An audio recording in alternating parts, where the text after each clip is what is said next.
أهلا ومرحبا بكم مستمعينا في استكشاف معمق جديد. أهلا بكم. اليوم رحلتنا هتكون داخل قصة مروعة جدا كشفت تفاصيلها من خلال وثائقي مؤثر. قصة جريمة بشعة وقعت خلف واجهة من الفخامة المطلقة، يعني في قلب دبي، تحديدا في جناح شهر عسل بفندق برج العرب الأيقوني. فعلا مكان لا يتخيله أحد مسرحا لمثل هذه الأحداث. بالضبط. مصدرنا الأساسي هو تفريغ نص دقيق لهذا الوثائقي، ومهمتنا النهاردة هي استخلاص الحقائق الجوهرية وكشف الطبقات المعقدة لهذه المأساة اللي بنشوف فيها تصادم صارخ بين بريق المكان ووحشية اللي حصل. صحيح، تناقض مؤلم جدا. نقطة البداية صادمة ومفجعة. العثور على عروس شاب عمرها 19 سنة بس ميتة في جناحها الفندقي الفاخر. ده حصل بعد أيام قليلة جدا من زواجها بملياردير يكبرها بأكثر من 40 سنة. نعم، فرق عمر كبير جدا. الزوج اللي عمره 61 سنة ادعى للشرطة بهدوء جريء إنها خدعته بخصوص عذريتها، لكن التحقيقات كشفت حقيقة أكثر قتامة وتعقيدا بكتير. خلينا نبدأ بالضحية نفسها. مين كانت لينا شارما؟ سؤال مهم جدا عشان نفهم القصة. لينا كانت طالبة طب طموحة في سنتها الثانية، عمرها 19 سنة، بنت متفوقة جدا دراسيا، معدلها كان 94% في مومباي. حلمها الكبير كان إنها تصبح جراحة قلب. حلم نبيل ومهم جدا. وكانت من عائلة متواضعة عايشين في شقة صغيرة من غرفتين نوم، 6 أفراد فيها. والدها ضابط بحرية متقاعد كان بيدير شركة أدوية صغيرة متعثرة. والدتها كانت مديرة مدرسة سابقة، وعندها أخين أصغر منها وجدتها اللي كانت قريبة منها جدا. يعني أسرة بسيطة ومترابطة. صحيح. ولينا نفسها كانت بتساهم في إعالة أسرتها، كانت بتتطوع في عيادات مجانية وبتدرس أطفال الجيران. حياتها كانت بسيطة ومنضبطة جدا. كان عندها علاقة بريئة بزميلها في الدراسة أديتيا كابور، كانوا بيتشاركوا الأحلام والطموحات. علاقة شبابية يعني. بالضبط، لكن العلاقة دي انتهت لما هو اضطر يخطب بنت عمه جواز مرتب، بس فضلوا أصدقاء بيتواصلوا من وقت للتاني. وهنا بنشوف صراع مبكر عندها، وده بيظهر في مذكراتها اللي اتكلم عنها الوثائقي. هي كتبت مرة قبل الأزمة الكبيرة ما تحصل، كتبت حاجة معناها: جدتي بتقول إن الحب والواجب زي جناحات الطائر، بس إيه اللي بيحصل لما الجناحين دول يشدوا في اتجاهين عكس بعض؟ كلمات مؤثرة جدا جدا. والكلمات دي بتاخد معنى مؤلم قوي لما نعرف اللي حصل بعد كده. بتوري قد إيه هي كانت واعية بالضغوط اللي حواليها من بدري. للأسف الضغوط دي اتحولت لكارثة حقيقية في يناير 2024. والد لينا اكتشف إن شريكه في التجارة، واحد اسمه فيكرام مهتا، هرب ومعاه فلوس تعادل حوالي 14,500 دولار. مبلغ مش قليل بالنسبة لوضعهم. أكيد. وساب وراه ديون ضخمة وقرض بنكي. الشريك ده هرب لدبي وساب والد لينا يواجه المصيبة لوحده. يا للهول، موقف صعب جدا. الوضع المالي اتدهور بسرعة رهيبة. الأب اضطر يرهن شقة العيلة ويستلف أكتر، لغاية ما إجمالي الدين وصل لحوالي 18,000 دولار. الأقساط الشهرية بقت أكبر بكتير من دخلهم. كارثة مالية بمعنى الكلمة. فعلا. الأم بدأت تتنازل عن وجباتها عشان توفر، الأب بدأ يتخطى جرعات دواء القلب بتاعه، الفواتير اتراكمت ووصلت إشعارات إن الأخين ممكن دراستهم تتوقف. الياس كان مسيطر على البيت كله. وهنا الأمور أخدت منحنى أخطر كمان. في 12 فبراير زي ما ذكر المصدر، وصل المرابون 3 رجال هددوا العيلة بصوت عالي قدام الجيران، وادوهم مهلة شهر واحد بس عشان يسددوا مبلغ أكبر بكتير، حوالي 2 مليون روبية، وهددوا إنهم هياخدوا الشقة. تهديدات مرعبة. والأخطر من ده كله إنهم أشاروا لينا بشكل مباشر. قالوا كلام معناه: عندكم بنت حلوة ومتعلمة، إحنا نعرف رجالة أغنياء في دبي بيدفعوا كويس قوي للبنات المتعلمات دول. كلام فظيع. ده مش مجرد تهديد مالي. بالظبط، ده كان وضع لينا نفسها كحل محتمل للمشكلة، وده حطها في دايرة الخطر والاستغلال بشكل مباشر جدا. في الليلة دي لينا سمعت أبوها الراجل القوي بيبكي في الحمام. راحت اتكلمت مع جدتها دادي اللي ترجتها إنها متضحيش بنفسها. لكن لينا بإحساس تقيل بالمسؤولية قالت لها كلام معناه: مين غير يا دادي؟ مفيش وقت. قرار صعب جدا على بنت في سنها. قرار مؤلم، ووعدت جدتها إنها هتتصل فوراً لو حست بأي خطر. هي كانت حاسة إنها محاصرة ومفيش قدامها أي خيارات تانية. وفي نفس الوقت اللي عيلة شارما كانت بتغرق في اليأس في مومباي، كان في دبي شخص تاني بيفكر في حل المشاكل هو طارق الزهراني. الملياردير؟ نعم، ملياردير عمره 61 سنة، وإن كان بيدعي إن عنده 58. ثروته كانت بتتقدر ب3 مليار دولار، صاحب مجموعة قابضة وعقارات ضخمة، وهو اللي بنى أبراج مرسى دبي الشهيرة. صورته العامة كانت صورة رجل أعمال ناجح ومحسن كبير من خلال مؤسسة تعليمية باسمه. واجهة براقة جدا جدا. لكن خلف الواجهة دي، المصادر اللي اعتمدت عليها الوثائقي كشفت جانب مظلم جدا. هو اتجوز مرتين قبل كده، والزوجتين هربوا منه. الأولى أمينة هربت لسويسرا بعد 13 سنة، والتانية رانيا هربت لمصر بعد 18 سنة. هربوا؟ مش مجرد طلاق؟ هربوا فعلا، وكل واحدة منهم خدت تسوية مالية ضخمة جدا مقابل الصمت التام. عنده 4 أولاد كلهم منفصلين عنه، واحد منهم واخد أمر قضائي بعدم التعرض منه. تفاصيل مقلقة جدا. والمقلق أكتر هو النمط السلوكي اللي كشفته سجلات الطلاق المسربة اللي أشار ليها الوثائقي. النمط كان بيبدأ بالإغراء بالهدايا الفخمة، وبعدين سيطرة ومراقبة شديدة جدا، كاميرات وأجهزة تتبع في كل حتة، وبعدين يعزل الزوجة عن أهلها وصحابها وعن العالم، وفي النهاية يوصل للإساءة النفسية والجسدية. يا ساتر. شهادات الزوجتين كانت تقريبا متطابقة: لو كنت فضلت كان قتلني. كلام واضح وصريح. شيء مرعب. والأهم من كل ده إن السجلات الطبية اللي استعرضها المصدر كشفت إن طارق كان بيعاني من عجز جنسي نفسي المنشأ من سن 45. الموضوع كان مرتبط بقلق الأداء ومشاكل السيطرة وإحساس بالعار، لكنه رفض العلاج تماما. رفض العلاج؟ تماما. وبدل ما يواجه مشكلته كان بيسقطها على زوجته. يعني لو فشل في الأداء يبقى السبب إنهم مش مرغوبات كفاية أو مش طاهرات كفاية. اتهم الأولى بالخيانة من غير أي دليل، واتهم التانية إن ماضيها كمطلقة بوظها. ده اللي بيسموه الإسقاط المرضي، إنه ينسب عيوبه هو للآخرين. دي كانت آلية دفاع أساسية عنده. فهمت. وفي فبراير 2024 الشخص ده بدأ يدور على زوجة ثالثة، والمصادر كشفت إنه كان عنده شروط محددة جدا. شروط بتخدم احتياجاته هو النفسية. بالظبط. كان عايز شابة صغيرة 18 ل 20 سنة، لازم تكون عذراء، ده كان شرط أساسي مفيش فيه نقاش. متعلمة لكن يقدر يسيطر عليها، جميلة ومتواضعة، ومن عيلة وضعها المالي يائس عشان يكونوا ممتنين ليه ومضطرين يقبلوا أي حاجة. هو ما كانش بيدور على شريكة حياة، كان بيدور على مواصفات تضمن له السيطرة الكاملة. تماما. وهنا دخلت في الصورة واحدة اسمها نسرين مالك، الخاطبة المتخصصة اللي ذكرها المصدر. عندها خبرة 25 سنة في ترتيب جوازات زي دي بين بنات من جنوب آسيا ورجالة خليجيين أغنياء. شبكة علاقات يعني. شبكة واسعة جدا، فيها دكاترة بيطلعوا شهادات مزورة ومسؤولين بيسهلوا الإجراءات. هي تواصلت مع حد ليها في مومباي، والحد ده رشح لها لينا، قال لها إنها مثالية وإن عيلتها بتخسر كل حاجة. أتعاب نسرين في الصفقة دي كانت $50,000. يعني الموضوع كان صفقة تجارية بحتة بالنسبة لها. للأسف. والمقابلة اللي عملتها نسرين مع عيلة شارما في فندق فخم في مومباي كانت مثال للخداع المنظم. قدمت صورة براقة ومضللة جدا لطارق. إزاي؟ قالت إنه أرمل مش مطلق مرتين، قالت إنه عمره 50 سنة مش 61.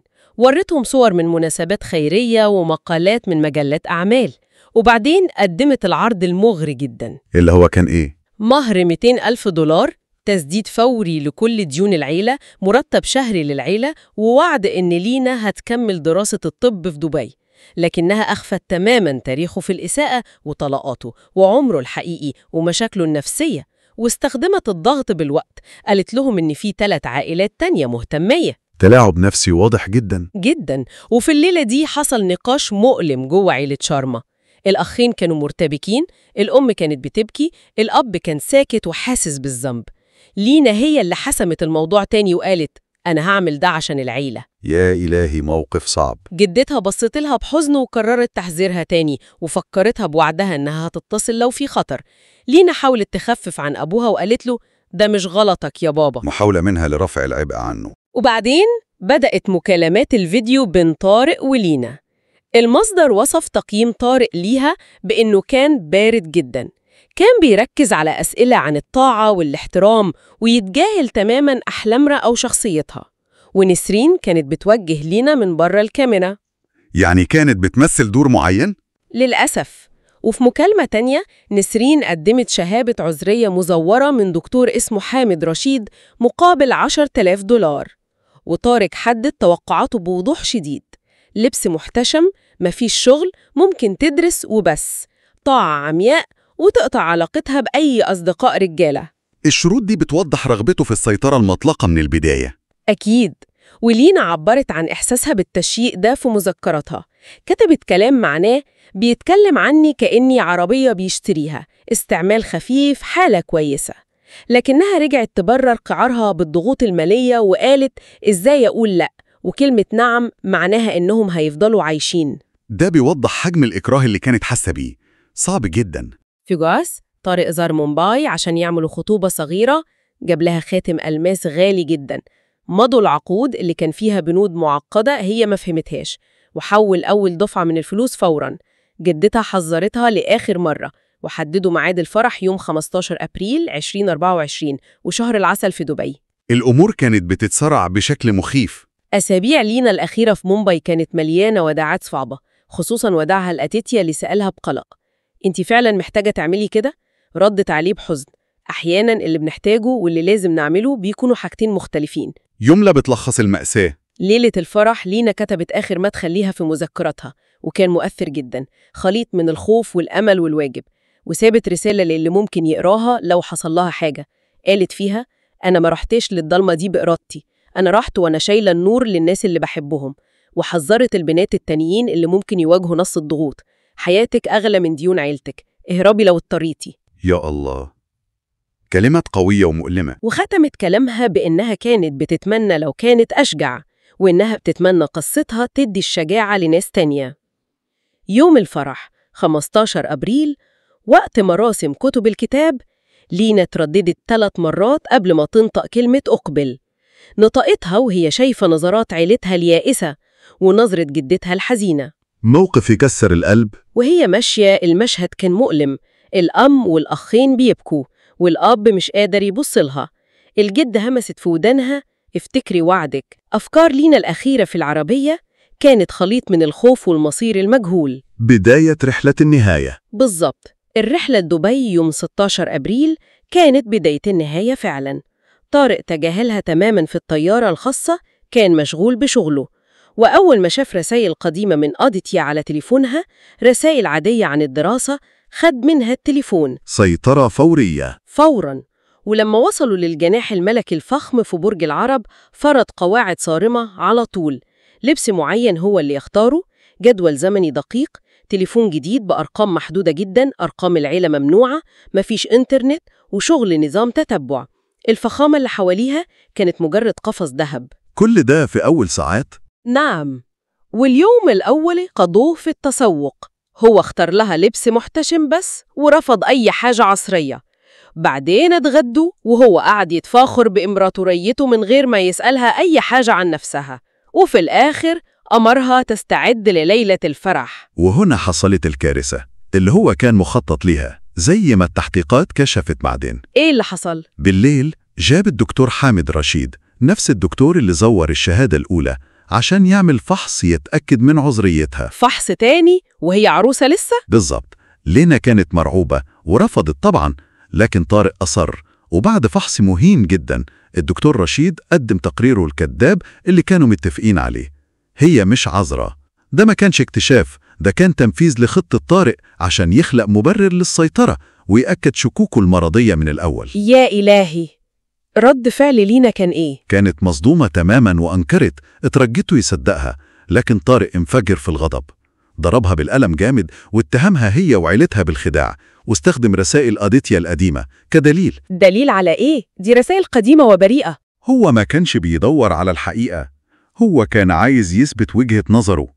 اتصل فوراً بنسرين الخاطبة وطلب يسترد فلوسه ويتعاقب عيلي فينا، وبعدين حبسها في أوضة النوم وعزلها تماماً عن العالم. بداية الجحيم الفعلية. تماماً. تاني يوم 17 إبريل طارق صحي وهو في حالة جنون ارتياب متصاعدة، قعد يعمل تحقيقاته الخاصة، اتصل بإديا وهدده وأجبر لينا تقطع أي تواصل معاه، بيحاول يثبت إنها مذنبة بأي شكل. وبعدين يمكن عشان يدي مصداقية لاتهاماته أو لأنه كان مرتبك قرر يجيب رأي تاني. جاب دكتورة اسمها ليلى حسن، دكتورة ليها سمعة كويسة. ودي كانت نقطة تحول تانية. إزاي؟ الدكتورة وقت الفحص سألت لينا بهدوء: أنت في أمان؟ محتاجة مساعدة؟ بس لينا كانت خايفة قوي ترد. المهم، حكم الدكتورة حسن كان قاطع ومختلف تماماً. قالت إيه؟ قالت إن لينا سليمة جسدياً ومفيش أي دليل على نشاط جنسي سابق. طبياً هي عذراء. وده المفروض كان يريحه لو هو بيدور على الحقيقة. لكن رد فعله كان العكس تماماً، وده كشف حقيقته النفسية المريضة. بدل ما يرتاح أو يعتذر، انهار غاضباً. غضب؟ ليه؟ لأنه ما قدرش يقبل إنه غلطان وإن جنونه هو اللي اخترع السيناريو الكذاب ده. اتهم الدكتورة بالتلاعب وطردها. بس قبل ما تمشي، الدكتورة قدرت تهمس لينا برقم خط المساعدة للعنف المنزلي في دبي. الانهيار ده مفهوم من وجهة نظر التحليل النفسي اللي قدمه المصدر. تأكيد عذرية لينا دمر الرواية اللي هو بناها في دماغه عشان يحمي نفسه من مواجهة حقيقة عجزه. هو كان محتاج إنها تكون المذنبة عشان هو ما يطلعش الفاشل.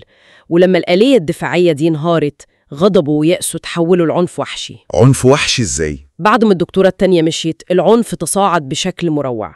اعتدى عليها جسدياً بوحشية، كسر لها ضلعين وسبب لها كدمات وجروح كتير جداً زي ما تقرير التشريح أثبت بعدين. يا لطيف. وبعدين بدأ التعذيب النفسي، قطع مذكراتها، كسر مجوهراتها، حرق صور عيلتها وأجبرها تردد كلام يهينها، وقال لها على خطته لليوم اللي بعده: عملية ترقيع غشاء بكارة إجبارية هيعملها لها الدكتور رشيد. ده جنون رسمي. فعلاً. في الليلة دي 17 إبريل لينا لقت فرصة يائسة. لما طارق كان بيستحمى لقت الآيباد بتاعه. بسرعة كتبت إيميل لجدتها، رسالة استغاثة بتأكد فيها براءتها وخوفها من إنه ممكن يقتلها، ورسائل وداع عن العيلة. حاولت توصل لأي حد؟ باست إرسال، وبعدين مسحت الإيميل بسرعة من السنت ورجعت الجهاز مكانه.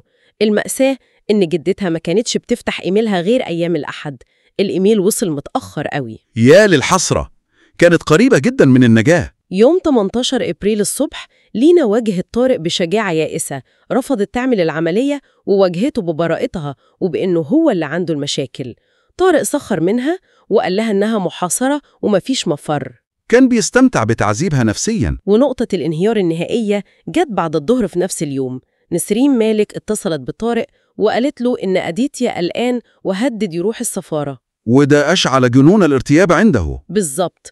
اتهم لينا فوراً بالتآمر مع عشيقها، قعد يدور بهستيريا في الجناح على أي تليفون ممكن تكون مخبياه، وبعدين وصلت ورسالة إن في قصة بدأت تتسرب لمدونة بتشكك في جوازه وبتلمح للنمط اللي حصل مع زوجاته اللي فاتوا. كل ده كان ضغط كبير على نفسيته الهشة أصلاً. حوالي الساعة 8 بالليل طارق اقتحم أوضة النوم، اتهمها بتدمير سمعته. لينا نفت وواجهته بحقيقتها. كلماتها الأخيرة ليه زي ما المحققين استنتجوها كانت قوية وموجعة جدا. قالت له إيه؟ قالت كلام معناه: أنا كنت عذراء، عملت كل اللي طلبته، ومع ذلك خلتني أنا الشريرة في قصتك عشان أنت مش قادر تواجه الحقيقة عن نفسك. واجهته بالحقيقة المرة. وبين الساعة 8:35 و59 مساحاً حصلت الجريمة. طارق هجم عليها بعنف، لينا قاومت وخدشته في وشه وإيديه، وده ساب دليل DNA حاسم تحت ضوافرها. لكنه ضربها بوحشية وبعدين خنقها بإيديه لحد ما فقدت الوعي وكمل خنق. وقع جسمها الهامد، راسها اتخبطت في الأرضية الرخام وحصل كسر في الجمجمة. ماتت لينا شرمة 19 سنة. نهاية مأساوية ومفجعة. في الدقايق اللي بعد الجريمة على طول طارق عمل 3 مكالمات مهمة جدا. كلم محامي، وكلم الدكتور رشيد، وكلم رئيس أمن الفندق، وطلب بهدوء غريب فريق تنظيف. بدأ في التغطية فوراً. أبى بالوفاة ويقول إنه سقوط في الحمام مقابل $100,000. وبعدين وصل المحامي وحطوا خطة للتغطية. يدعوا إنه لينا كانت مضطربة عاطفياً وإن اللي حصل كان حادثة مؤسفة، وطلبوا مسح تسجيلات كاميرات المراقبة في الممر. لكن خطتهم كان فيها ثغرة قاتلة هم ما كانوش يعرفوها. اللي هي إيه؟ الفندق كان بيستخدم نظام نسخ احتياطي سحابي كلاود باك اب لكل تسجيلات الكاميرات بما فيها الصوت. كل حاجة كانت بتتحفظ تلقائياً وما كانش ممكن تتمسح من الأجهزة المحلية. التفصيلة التقنية البسيطة دي كانت حاسمة في كشف الحقيقة. والعامل الحاسم الثاني كان شاهد غير متوقع تماماً. مين؟ خادم في الفندق اسمه أحمد حسن، كان نسي تليفونه ورجع ياخده، فسمع كلام الرجالة بوضوح وهم بيتفقوا ينقلوا الجثة ازاي ويخلوا الوفاة بان طبيعية ويمسحوا التسجيلات. يا الله، الصدفة لعبت دولها. أحمد أدرك خطورة الموقف وبلغ إدارة الفندق فوراً. الإدارة رجعت التسجيلات السحابية وشافت أدلة مرعبة. طارق بيجروا لينا وهي بتحاول تهرب وسمعوا صراخها على مدى ال3 أيام اللي فاتوا، وكمان وصلتهم بلاغات من نزلاء تانيين كانوا سامعين الصراخ وقدموا شكاوى. مدير الفندق ما ترددش لحظة واتصل بشرطة دبي. تحرك سريع وحاسم من الإدارة والشاهد. الشرطة وصلت في الساعات الأولى من صباح 19 أبريل بقيادة المفتشة فرح المنصوري. لقوا طارق هادي جداً مع محاميه والجثة متغطية ومحطوطة بطريقة توحي بالسقوط.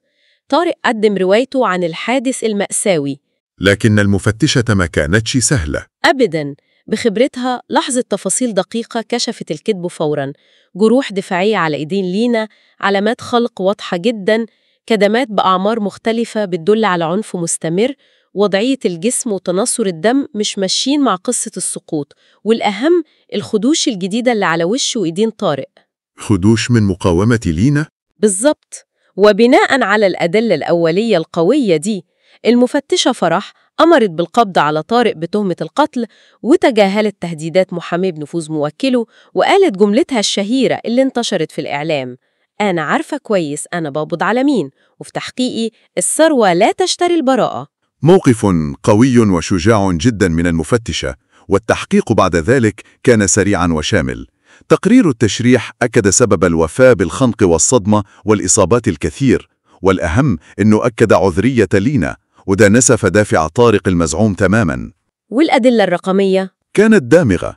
تسجيلات الكاميرات السحابية اللي فيها الصوت والصورة، الإيميل اللي لينا بعتته لجدتها وتم استعادته، سجلات مكالمات طارق اللي بتثبت محاولة التغطية، والرسائل المحذوفة بينه وبين مسرين، والشهادات الشهود كمان. الخادم، النزلاء، الدكتورة ليلى حسن، وموظفين الفندق، كلها عززت القضية جدا.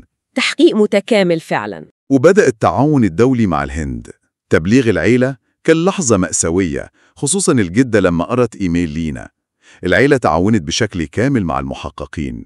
في مومباي اتقبض على نسرين مالك اللي اعترفت بكل حاجة مقابل تخفيف الحكم، وكشفت عن شبكة واسعة من المتواطئين وعشرات الجوازات المشابهة اللي رتبتها. والدكتور رشيد اتقبض عليه في دبي واعترف انه زور الشهادة بناء على تعليمات طارق الدقيقة اللي كانت عايز سبب سيطر بيه عليها، واعترف كمان انه عمل كده لطارق قبل كده في جوازاته السابقة. اعتراف خطير جدا، وده فتح الباب لشهادات الزوجات اللي فاتوا. أمينة من سويسرا شهدت عن طريق الفيديو، وصفت نمط متطابق تماما: سيطرة، إساءة، محاولة خنق، هروب. ورانيا الزوجة الثانية جت بنفسها من مصر وقدمت شهادة مشابهة، وأكدت أن طارق كان بيلومها على عجزه بسبب ماضيها. الاتنين كسروا صمتهم عشان خاطر لينا. شهاداتهم كانت قوية جدا، وشهادة الطبيبة النفسية الشرعية كانت حاسمة في فهم دوافع طارق. شخصت حالته بالنرجسية الخبيثة، وده اضطراب شخصية حاد بيتسم بالغطرسة وانعدام التعاطف والميل للقسوة، مع ميول وسواسية قهرية وإسقاط مرضي. شرحت إزاي عجزه النفسي اللي بيرفض يعترف بيه كان بيخليه يسقط فشله على زوجاته ويتهمهم بعدم الطهارة. وأكدت إن تأكيد الدكتورة التانية العذرية لينا حطم دفاعاته الهشة، وده دفعه إنه يقتلها عشان يشيل الدليل الحي على فشله هو. تحليل دقيق ومخيف. محاكمة طارق الزهراني في يوليو 2024 خدت اهتمام إعلامي دولي كبير. الادعاء قدم أدلة ضامغة ومتسلسلة، فريق دفاعه الغالي جدا ما قدرش يدحضها. والأدلة كانت قوية فعلا. وشهادة طارق نفسه كانت كارثية عليه، كان متعجرف ومش ندمان أبدا. قال للمحكمة كلام معناه أنا دفعت تمن الكمال، خدت بضاعة بايظة، ولما واجهوه بإيميل لينا اليائس لجدتها معرفش يرد. كلام بيعكس شخصيته النرجسية فعلا. وبعد مداولات قصيرة نسبيا صدر الحكم في 15 أغسطس 2024، إدانة بالقتل من الدرجة الأولى والاحتجاز غير القانوني والتآمر لعرقلة العدالة. العقوبة كانت السجن المؤبد بحد أدنى 25 سنة. حكم رادع. وبيان القاضي كان قوي جدا، أكد فيه إن المحكمة مش هتسمح للثروة تشتري الإفلات من العقاب، وإن العدالة بتتكلم النهاردة باسم لينا وكل ضحايا العنف الصامتين. التداعيات بعد كده كانت هائلة وممتدة. بالنسبة لعيلة شارما الألم كان لا يوصف طبعاً. الأب توفى بعدها بفترة حزناً على بنته بعد ما تبرع بفلوس المهر لملاجئ النساء. الأم أسست مبادرة صوت لينا للتوعية بمخاطر الزيجات القسرية.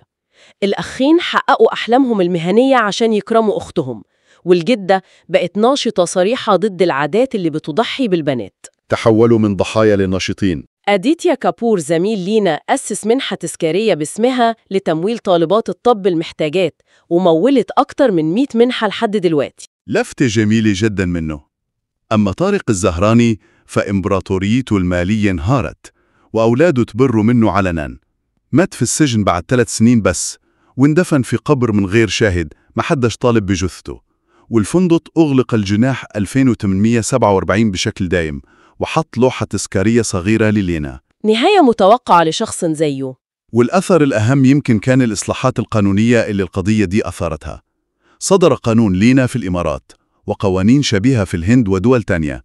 القوانين دي بقى فيها تقييمات نفسية إلزامية قبل الجوازات اللي زي دي، رقابة على الوسطاء، توفير حماية ودعم للعرائس الأجنبيات، وعمل قواعد بيانات للمسيئين. خطوات مهمة جدا جدا. والقوانين دي مع الوعي اللي زاد كان ليهم تأثير ملموس في إنقاذ ستات تانيين ورفض عائلات لعروض مشبوهة. ذكرى لينا فضلت حية من خلال يومياتها اللي بقت رمز للنضال، ومن خلال الأفلام الوثائقية والنشاط المستمر. كلماتها الأخيرة لسه بتتردد: أتمنى لو كنت أشجع، بس يمكن قصتي تدي حد تاني الشجاعة اللي ما كانتش عندي. قصة مؤلمة لكنها ملهمة في نفس الوقت. في الختام، قصة لينا شارما بتتجاوز كونها مجرد جريمة قتل بشعة. هي كشف لنظام معقد من الاستغلال، بيشمل الزواج القسري وإساءة استخدام السلطة والفلوس والتلاعب النفسي والثمن الباهظ لليأس والصمت. وزي ما لينا كتبت: أنا ما روحتش للضلمة دي بإرادتي، أنا رحت وأنا شايلة النور. صحيح. وبينما الإصلاحات القانونية خطوة مهمة جدا، بيفضل السؤال الأعمق للتفكير: إيه هي التغييرات المجتمعية والثقافية الأوسع اللي إحنا محتاجينها عشان نضمن إننا ما نبصش أبداً للأفراد، وخصوصاً الستات، كأدوات لحل المشاكل المالية أو إرضاء غرور الأقوياء؟ إزاي نعتبرهم بشر ليهم قيمتهم وأحلامهم وحقهم في الكرامة؟ سؤال مهم جدا. وإزاي نضمن إن الواجهات البراقة سواء كانت فلوس أو أعمال خيرية ما تستخدمش كغطاء للوحشية اللي بتحصل وراء الأبواب المقفولة؟ أسئلة تستحق التفكير العميق فعلاً. وبكده نكون وصلنا لنهاية استكشافنا المعمق للقضية المأساوية دي، بناء على تفاصيل كشفها تفريغ الوثائقي مهم. بنشكركم جداً على انضمامكم لينا النهاردة. شكراً لكم.